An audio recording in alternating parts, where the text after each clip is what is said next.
ever tell you about my first kill, Batman? No? As I am sure you are aware, my parents were dead and I was rich. So rich I could have anything I wanted, but of course, all I wanted was them back. I now know that that was impossible, of course, that their death served a higher purpose. But back then, I had yet to experience the joy of cold steel cutting through warm flesh. I had no idea how I could save these people from the relentless misery of their existence. You should have stayed that way. Really? Then I'll stop now. Find another telephone, Batman. Goodbye. You made it. I think I will continue my story. I feel the need to talk, to confess maybe. I was rich and alone, but not for long, of course. I took to gambling, or maybe it took to me. If only I had been good at it. I may not be where I am today. As my life spiraled out of control, I desperately formed a plan. A plan to win back my parents' money and be happy again.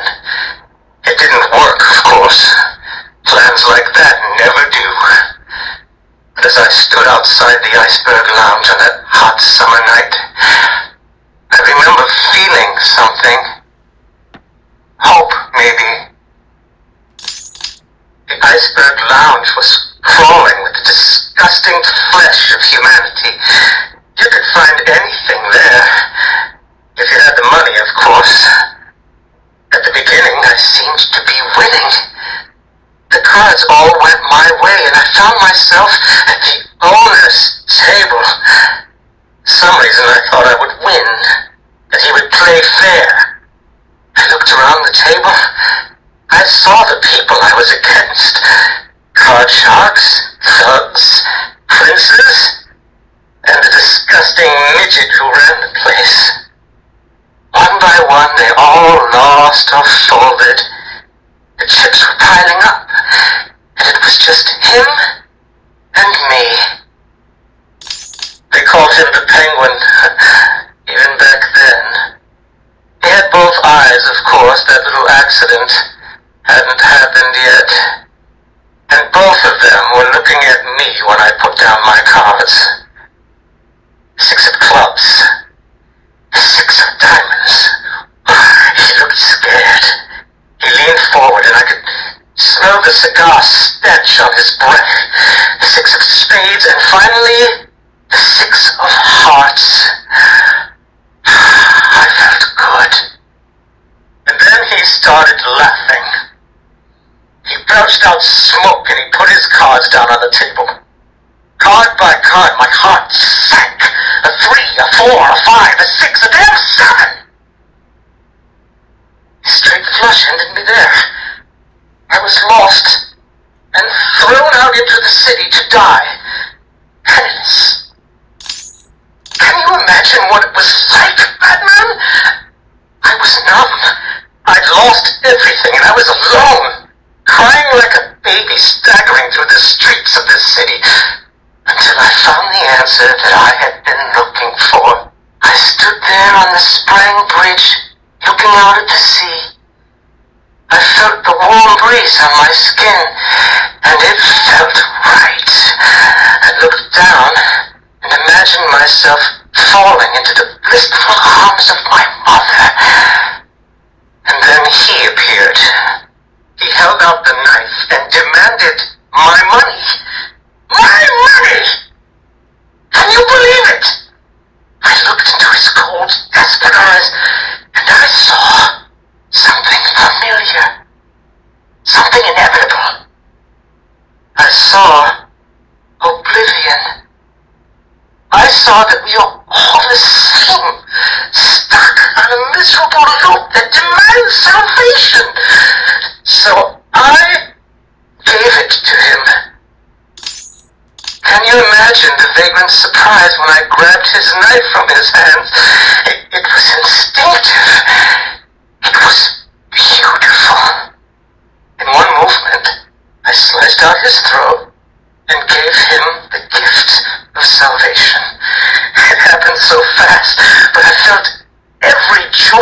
sensation. The blood sprayed over my face, and I saw what little life was left in his eyes leave. But then it was over. I felt lost. Like it had been meaningless. That no one would acknowledge my sacrifice. And then it happened. Without realizing what I was doing, I plunged the knife into my forearm and cut deep. It was incredible. I felt my body elevate to a higher place. It had become a temple to my work.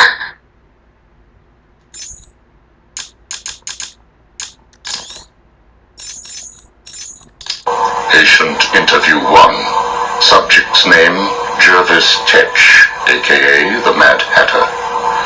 Brought to Arkham Asylum by the Batman 6 months ago. Patient exhibits signs of obsessive compulsion and paranoid schizophrenia. Sit down, Mr. Tetch. But it's not time to sit. I need Alice. Where is my Alice? Please. No time to sit, no time to chat. I'm searching for Alice and I've lost my head. Guard, restrain Mr. Tetch. Get off me, I'm running out of time, Alice. Where are you? Alice isn't here yet. Just relax, Jervis. She will be here soon. I promise. Would you like some tea?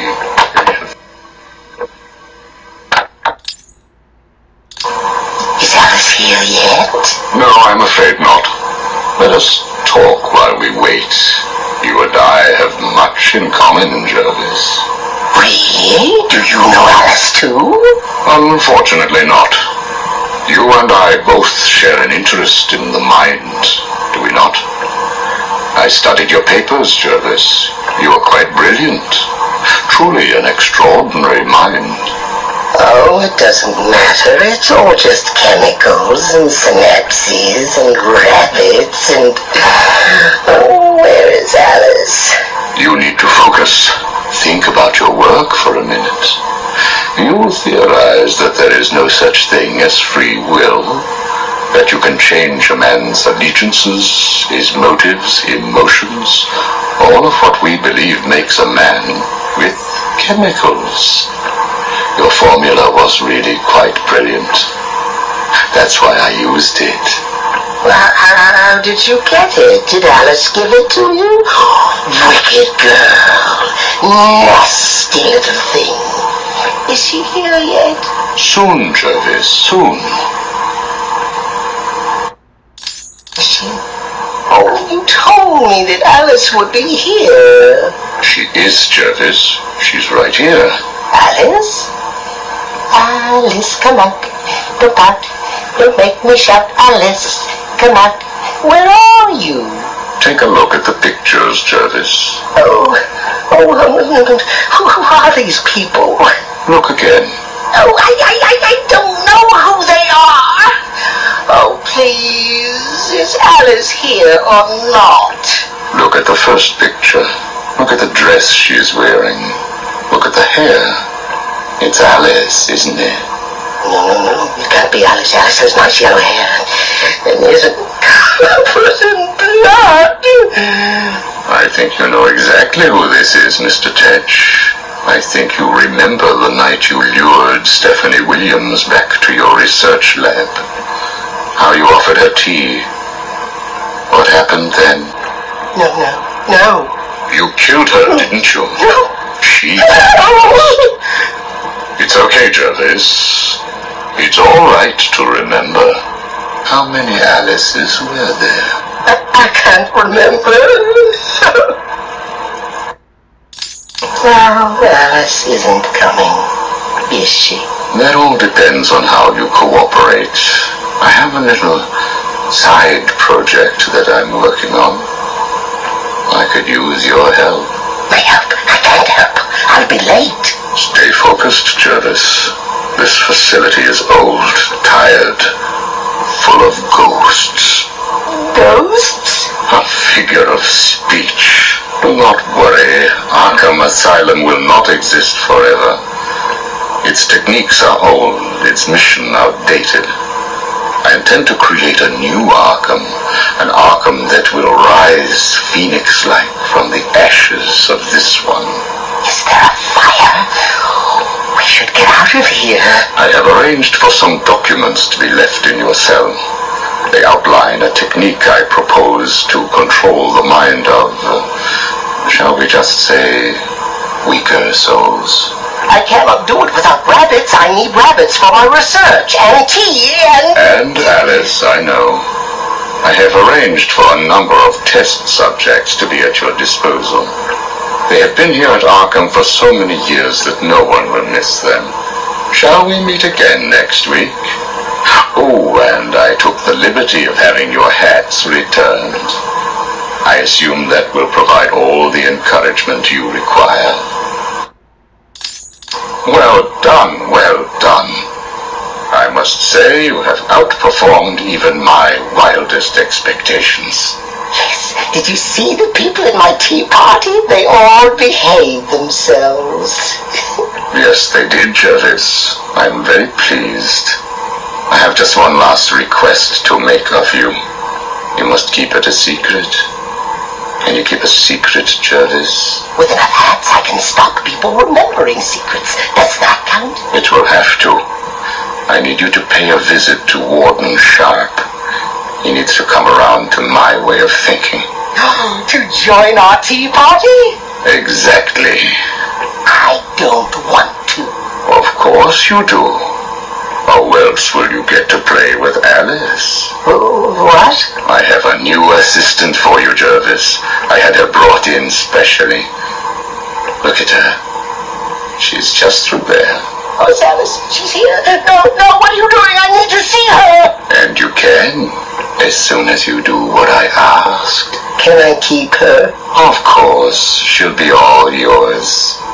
She's Alice.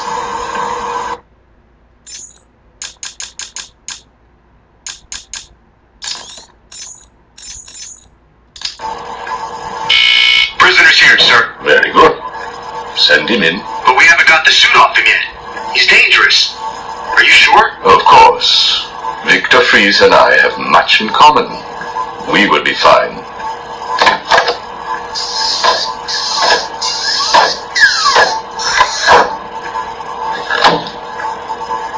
Welcome to my facility. Please, take a seat. I prefer to stand. Why am I here? Oh, Victor, there will be plenty of time for that later.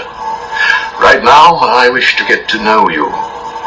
Discover how you came to have such a frosty outlook on life. I have nothing to say to you. You may have taken my weapons, but my suit still has considerable offensive capabilities. I will freeze the marrow in your legs. Each bone will shatter and fracture while you remain completely aware of your impending paralysis, begging me to end you. I don't think that you will do that, Victor. Really? Why not? Simple. If you hurt me, your wife will die. Where is she? Where is my wife? Nora is in safe hands. Now, let's discuss an incident from your childhood. No. Then this is over. Guard. Wait. What do you wish to learn? Your early years were troubled. I was not a sociable child, but that is all. Even your parents disowned you. They sent you away to a reform school, correct? They did not understand my work. Your work? According to a police report, you froze over a dozen of your neighbor's pets. I have always had an interest in cryonic preservation. I didn't understand why my parents allowed our sick pets to die instead of attempting to save them. So I set about finding my own way. I intended to revive all of those creatures. But you didn't. Which brings us to Nora. Have you ever seen a flower die? watched something that was once so beautiful, so full of life, collapse and rot from within. You refer to Nora's illness. It seems like yesterday when I first found her. It all happened so quickly. Suddenly, I was losing her. Did you seek help? What about your employer, Gothcorp? I hid it from them, diverting resources from Gothcorp's research in an attempt to find the cure. But in the end, I failed. Time was running out. I knew that if I was discovered, Nora would die. Why take that risk? Do you know what it is to love someone? To really love them? No. Nora was all I could think of. I reran the diagnostics, re-examined every detail from every angle, certain that I had missed something. I cursed myself for being so blind, so stupid. Surely there was a cure. I just needed more time. Then I realized what I had to do. I had worked without sleep for a week. My needs didn't seem important. Sleep didn't matter. Food didn't matter. It was only her. I looked at Nora and I told her that I loved her. She told me there was nothing I could do, that we should just accept fate. She smiled her beautiful smile as she said, I promised to cure her. And then I pressed the button. You cryogenically froze her, keeping her on ice, so to speak, while you worked on a cure. It broke your heart, but now you had all the time in the world. Did you feel relieved?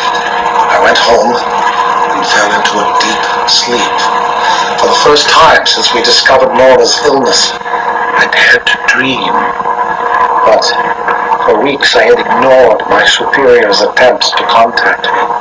The next morning I overslept. By the time I got to the lab, Ferris Boyle, the CEO, was there waiting.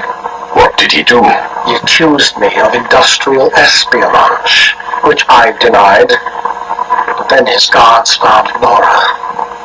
Boyle told me that, like all of my research, she belonged to him. I was enraged. I attacked him. His guards beat me back, and in the struggle, I was drenched by the cryogenic chemical I had created. I lay on the floor, helpless, watching the guards steal Nora away. Boyle told me it was a tragedy for such a promising mind to perish in a lab accident. Then he left me to die. But you survived. The chemicals were absorbed into my body and transformed my metabolism. My body went numb. I felt a strange tingling and searing pain all over. Each breath ignited my lungs. I clawed my way back to a refrigeration unit, and as I closed the door behind me, I felt the icy chill calm my aching body. Things suddenly seemed clear. What seemed clear? Finding a cure for Nora? No. Revenge. Boyle would pay.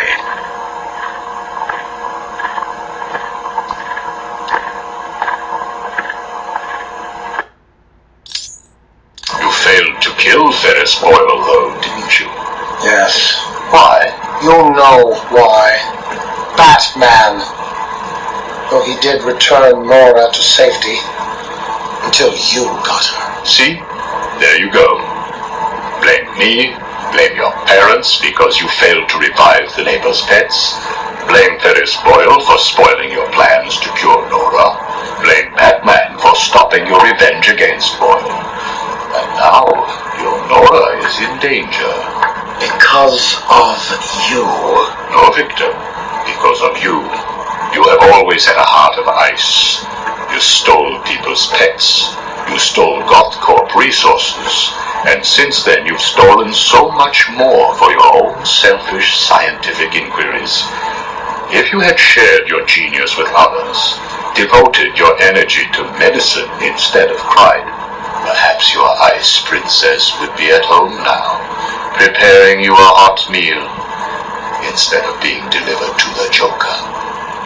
No, you could have saved Nora a long time ago, Victor. It's all for her. Everything. I will get her back. And when I do, I'm coming for you. Thank you. We are done now. Nora.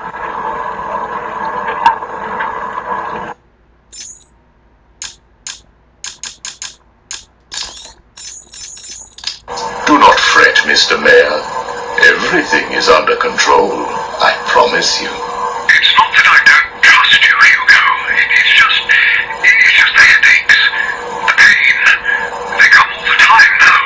Continue to take the medication. It is late, Mr. Mayor. You are tired.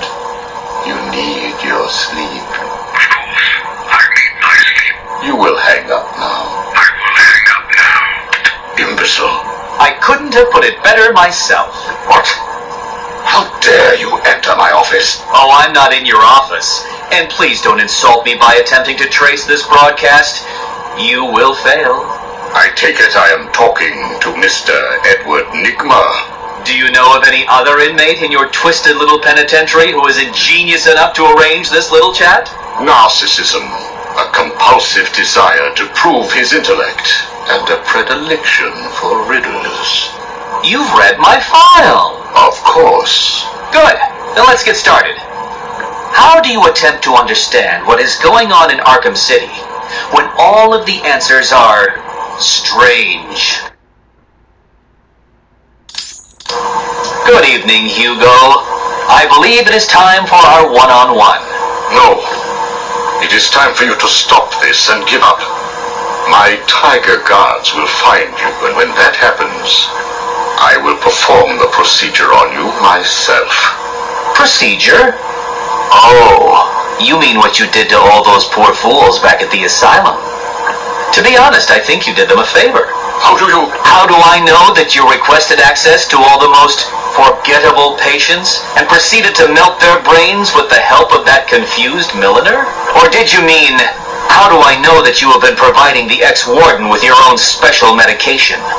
No doubt intended to render his synapses more malleable to your suggestions. Or maybe you are currently wondering if I know about the secret panel in your closet. How it slides back to reveal what you want most.